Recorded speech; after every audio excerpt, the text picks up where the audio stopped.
നമ്മൾ കാണുന്നതും കേൾക്കുന്നതും തൊടുന്നതും അനുഭവിക്കുന്നതും ഒരു പ്രോഗ്രാം ചെയ്തു വെച്ച സിമുലേഷൻ ആണെങ്കിലോ, ഒരു തെറ്റുമില്ലാതെ പെർഫെക്റ്റായി ഡിസൈൻ ചെയ്ത് വെച്ചേക്കുന്ന ഇല്യൂഷൻ, ഒരു വീഡിയോ ഗെയിം പോലെ.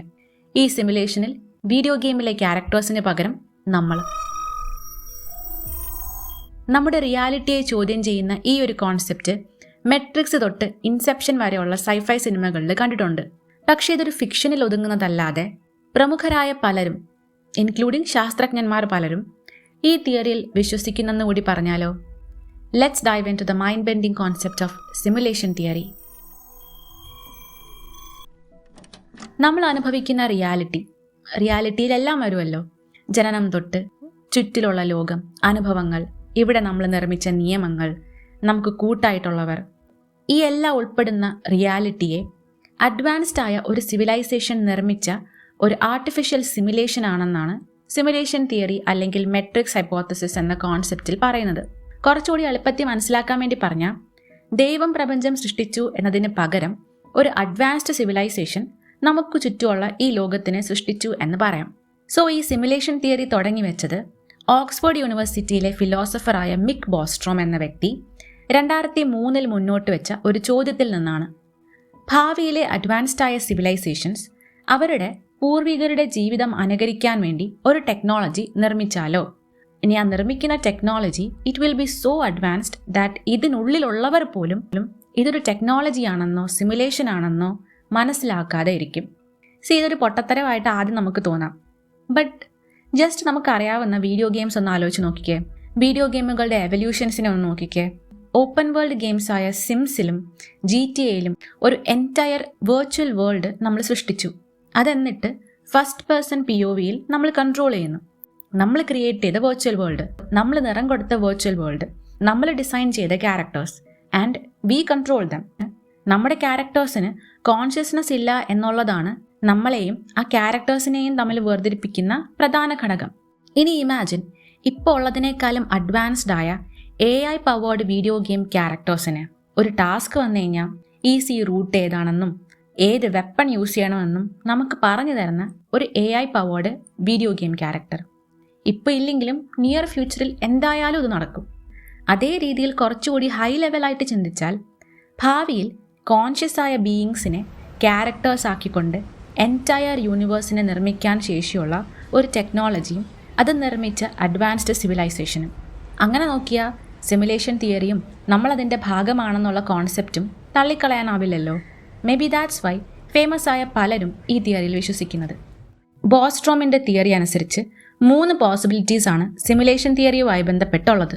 ഒന്നാമത്തത്, ഞാനും നിങ്ങളും അടങ്ങുന്ന ഈ സിവിലൈസേഷൻ്റെ അഡ്വാൻസ്ഡ് വേർഷനാണ് ഭാവിയിൽ ഈ പറഞ്ഞ ടെക്നോളജി ക്രിയേറ്റ് ചെയ്യുന്നത് എങ്കിൽ അതിനു മുമ്പേ തന്നെ ഹ്യൂമൻസ് എന്ന സ്പീഷീസ് നശിച്ചു പോയിരിക്കും.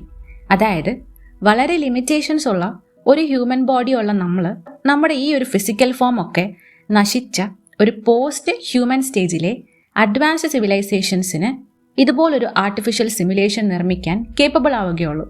അത് ചിലപ്പം AI ആവാം, സൈബോഗ് ആവാം, അല്ലെങ്കിൽ സംതിങ് അഡ്വാൻസ്ഡ് ദാൻ ദാറ്റ്. 2, ഒരു അഡ്വാൻസ്ഡ് സിവിലൈസേഷൻ, അതും ഒരു പോസ്റ്റ് ഹ്യൂമൻ അഡ്വാൻസ്ഡ് സിവിലൈസേഷൻ ഒരു സിമുലേഷൻ നിർമ്മിക്കാനുള്ള ചാൻസ് വളരെ കുറവാണ്. ഇല്ലാന്ന് തന്നെ പറയാം. ഇത്രയും അഡ്വാൻസ്ഡ് ആയ ഒരു സിവിലൈസേഷൻ അവരുടെ പൂർവികരെ പഠിക്കാൻ വേണ്ടിയിട്ട് ഇങ്ങനൊരു സിമുലേഷൻ ക്രിയേറ്റ് ചെയ്യേണ്ടെന്ന ആവശ്യം എന്തിരിക്കുന്നു? അവർക്ക് മറ്റെന്തൊക്കെ രീതിയിൽ അവരുടെ പൂർവികരെ പറ്റി പഠിക്കാം? നമ്മളെക്കാളും അഡ്വാൻസ്ഡ് ആയിട്ടുള്ള ഒരു സിവിലൈസേഷന് നമ്മളെക്കാളും കൂടുതൽ എത്തിക്സിൽ ബോധം ഉണ്ടാവില്ലേ? കോൺഷ്യസ് ആയിട്ടുള്ള നമ്മളെപ്പോലത്തെ ബീയിങ്സിനെ ഇങ്ങനെ നരകിപ്പിക്കാൻ മാത്രം എത്തിക്സ് ഇല്ലാത്ത ഒരാളായിരിക്കുമോ? 3ാമത്തെ പോസിബിലിറ്റി, നമ്മൾ ഉറപ്പായും ഒരു ആർട്ടിഫിഷ്യൽ സിമുലേഷനിലാണ് ജീവിക്കുന്നത്.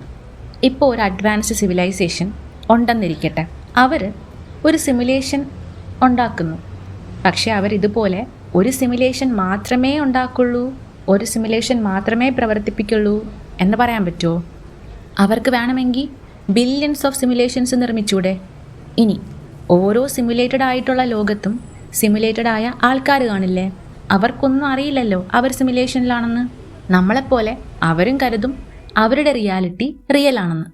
ഒരു റിയൽ സിവിലൈസേഷൻ അവരുണ്ടാക്കിയ 1 ബില്യൺ സിമുലേഷൻസ്, ആ 1 ബില്യൺ പ്ലസ് ഈ റിയൽ സിവിലൈസേഷൻ്റെ കൂട്ടത്തിൽ നമ്മളുണ്ടെങ്കിൽ ഈ റിയൽ സിവിലൈസേഷൻ നമ്മളാവാനുള്ള ചാൻസ് എത്രയാ?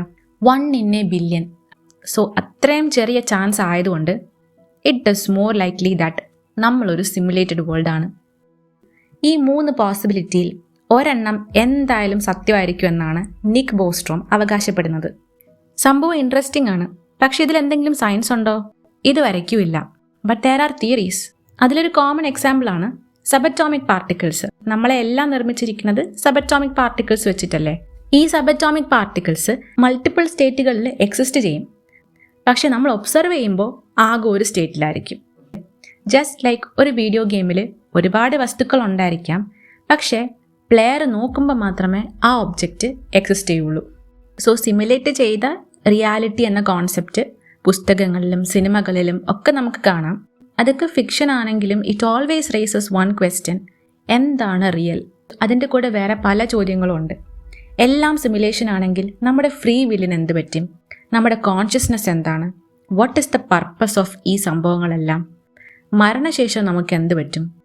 ഈ ചോദ്യങ്ങൾക്ക് പ്രത്യേകിച്ച് അർത്ഥമൊന്നും ഇല്ലെങ്കിലും ഇതൊക്കെ ചിന്തിച്ചെടുക്കാനും ചോദിക്കാനും നമുക്ക് സാധിപ്പിക്കുന്ന ക്യൂരിയോസിറ്റി ഉള്ളൊരു ബ്രെയിൻ ഉണ്ടല്ലോ. ആ സമാധാനത്തിൽ അടുത്തൊരു ടോപ്പിക്കായിട്ട് കാണുന്നവരേക്കും സ്റ്റേ സേഫ്, സ്റ്റേ കൈൻഡ്.